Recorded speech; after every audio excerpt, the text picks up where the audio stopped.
கணியில் சிறந்தது ஆங்கில மாதங்களில் சிறந்தது மே, தமிழ் மாதங்களில் சிறந்தது ஆகிய 3 எழுத்துக்களையும் சேர்த்து மாமேதைகளாக அமர்ந்திருக்கும் நடுவர் அவர்களுக்கும், அறிவில் சிறந்த ஆசிரியர்கள் அனைவருக்கும், என்னுடன் பிறவாத சகோதர சகோதரி அனைவர்களுக்கும் எனது முதற்கண் வணக்கத்தை தெரிவித்துக் கொள்கிறேன்.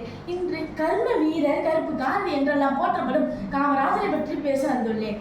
1903ஆம் ஆண்டு ஜூலை 15ஆம் தேதி விருதுநகரில் இவர் பிறந்தார். இவர் தந்தையின் பெயர் குமாரசாமி, இவர் தாயின் பெயர் சிவகாமி அம்மையார்.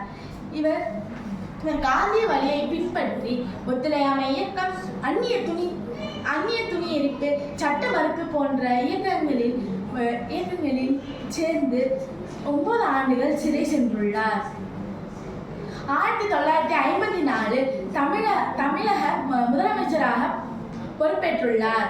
இவர் கட்டாய கல்வி, இலவச கல்வி, இலவச மத்திய உணவு திட்டங்கள் என்ற பல திட்டங்களை ஏழைக்காக கொண்டு வந்தார். இதனாலே இவரை ஏழைகளின் பங்காளர் என்றும் அழைத்தனர். ஆணை கட்டுதல், நீர்ப்பாசன திட்டங்கள், தொழில் வளர்ச்சி என பல்வகையான வளர்ச்சிகளை தமிழ்நாட்டுக்கு கொண்டு வந்ததால் தமிழ்நாடு செழித்தது.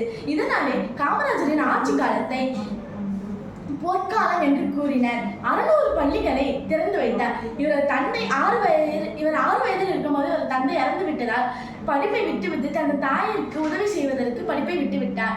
எனவே இவர் படிப்பை விட்டாலும் 600 பள்ளிகளை திறந்து வைத்தார். இவர் ஒரு முறை ஒரு பள்ளிக்கு சென்றிருந்த போது அனைவரும் எந்திரிச்சு நின்றாங்க. அப்போது ஒரு பையன் மயங்கி விழுந்தானா. இவர் கேட்டானா, ஏன்பா தம்பி நீங்க என்னப்பா நீ சாப்பிடலையான்னு கேட்டாரா. இந்த பையன் சொன்னானா, எங்க வீட்டுல சாப்பிட்றதுக்கு உணவே இல்லை, அதனால நான் சாப்பிடல அப்படின்னானா. அதனாலே அவரு எல்லாருமே சாப்பிட்றதுக்காக இலவச மத்திய உணவு திட்டத்தை கொண்டு வந்தாரா. அதே மாதிரி ரோட்ல போயிட்டு இருக்கும் போது, கார்ல போயிட்டு இருக்கும் போது யதார்த்தமா பார்த்தா சைட்ல ஒரு 2 பசங்க ஆடு மேய்ச்சி வந்தாங்களாம். என்னப்பா ஆடு மேய்க்கிறீங்கன்ட்டு இறங்கி கேட்டாரா. இன்னைக்கு பள்ளி லீவா அப்படின்னு கேட்டாங்களாம். அதுக்காக அந்த பசங்க சொன்னாங்களாம், இல்லை சார் பள்ளிலாம் லீவ் இல்லை, நாங்களாம் ஸ்கூல் போகல. ஏன்ப்பா அப்படின்னு கேட்டதுக்கு, ஸ்கூல் இங்கே இல்லை சார், பக்கத்தில் ஸ்கூல் இல்லை, அதனால நாங்கள் போகல அப்படின்னாங்களாம். அதனால பக்கத்தில் ஸ்கூல் திறந்து வச்சாராம். இதனால 600க்கும் மேற்பட்ட ஸ்கூலையும் கட்டாய கல்வியையும் இலவச கல்வியையும் கொடுத்தாராம். 1962 காங்கிரஸ் கட்சி, அகில இந்திய காங்கிரஸ் கட்சியில தலைவராக பொறுப்பேற்றாராம். இவர் 1975ஆம் ஆண்டு, அதாவது அவருடைய 72வது வயதுல காலமானார்.